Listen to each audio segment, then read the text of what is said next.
friends. Thanks for joining me this week. I've got some fruit here. I love fruit. Do you like fruit? We've got all kinds of things here. Any idea what this one is? Yep, it's an apple. And I've got all kinds of berries here. I've got some blackberries and some red raspberries and some blueberries. I love blueberries. I also love strawberries. All these look so good from the outside and we can recognize them all. Here's a peach. It's got a fuzzy skin. And some red grapes. And then there's this one. Has anybody ever seen something like this? Maybe you eat these at home. It kind of looks a little strange and maybe not something that you would like to eat. This is a kiwi fruit. And maybe if you saw all these together, it wouldn't be the one that you would choose. But if we take a chance and we cut it,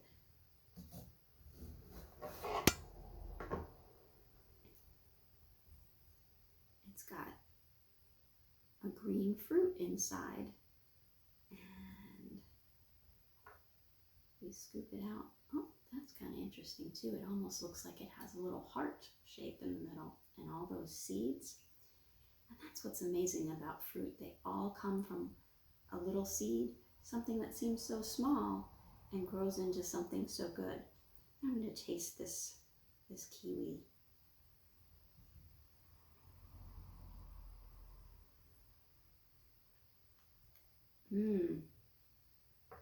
It's really sweet.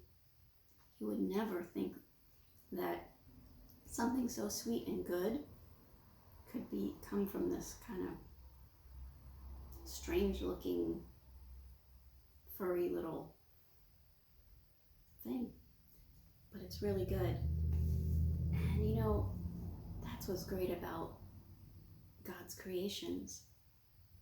And fruits are good for us. It's important that we eat them to help us stay healthy. And God's put them here for us and for our use. And that story reminds me of another story or what we're talking about reminds me of a story in the Bible about a man named Samuel and a time when God called upon him to anoint a new king. So sit back and listen for a second, and we're going to tell the story of Samuel and a special time.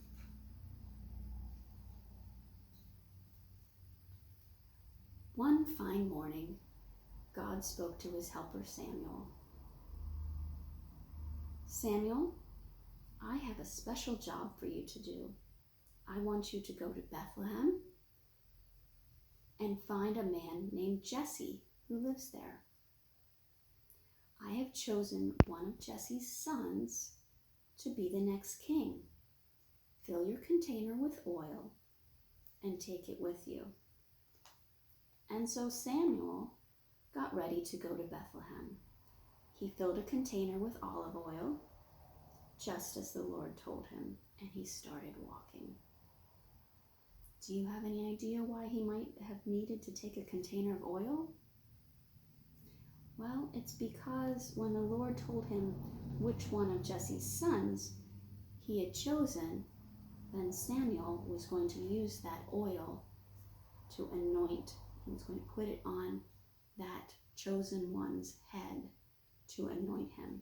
And that would be a sign that this was the man that the Lord had chosen. So Samuel walked quickly down the dusty road. He was a bit worried. God hadn't told him the name of the one he was supposed to anoint. How would he know whom to pour the oil on? Well, he thought, God has spoken to me before, so if he wants me to do this, he'll tell me whom to anoint. When Samuel arrived in Bethlehem, he invited the town leaders to meet with him. He invited Jesse and his sons to come too, and they came, the town leaders and Jesse and his sons. Samuel looked at the boys and smiled. One of Jesse's sons was especially tall and handsome. This is surely the man the Lord has chosen to be the next king, Samuel thought. Jesse introduced this young man to Samuel. Eliab was a handsome young man. He looked like a prince. Would he be the next king of Israel? No. God spoke to Samuel. Don't look at how handsome that man is, he said. Don't look at how tall he is. I have not chosen him to be the king. Then God told Samuel something very important. The Lord does not see the same way people see. People look at the outside of the person, but the Lord looks at the heart. Let's say that again. The Lord does not see the same way people see. People look at the outside of a person, but the Lord looks at the heart. Then Jesse introduced another of his sons to Samuel. Perhaps he was very hardworking, but God said, no, he's not the man I'm looking for. Jesse introduced a third son to Samuel. This son was perhaps a great athlete. He had big muscles and he was very strong. I'm sure he was good at something. But God said no again. And so did Samuel. No, God has not chosen this one either. Each one of Jesse's 7 sons was presented to Samuel. Now Samuel was really puzzled. God had told him to come, and he had told Samuel that he had chosen one of Jesse's sons. And yet none of them was chosen. Oh, wait a minute. Maybe, just maybe. Samuel turned to Jesse. Are these all the sons you have? He asked. Well, Jesse said, I do have one more boy. My youngest son is out in the field taking care of the sheep. Send for him, Samuel said. We will not sit down to eat until he gets here. So Jesse sent a messenger to bring David. David came. He was a fine-looking boy. He loved to sing thank you songs to the Lord. He loved God, and God loved him. In those days, shepherd boys were not important people. But the Lord told Samuel, that's the one I want. Anoint him. He's the one who will be king. So Samuel took out his container of olive oil.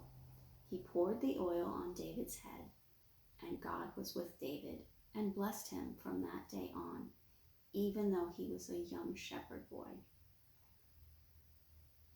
So, I wonder, why do you think God chose David? Why didn't he choose one of David's older brothers? Why did he choose the youngest? I guess it was because God saw something in David's heart that he knew he was the right person. Do you think that God can use choosing children for special jobs? I think he can. God loves everybody. People who love God also think that everybody is important, that everyone is valuable, and that they need to be treated with respect. So remember our message. God's people think everyone is valuable and important. Thanks for joining me this week, and have a good day.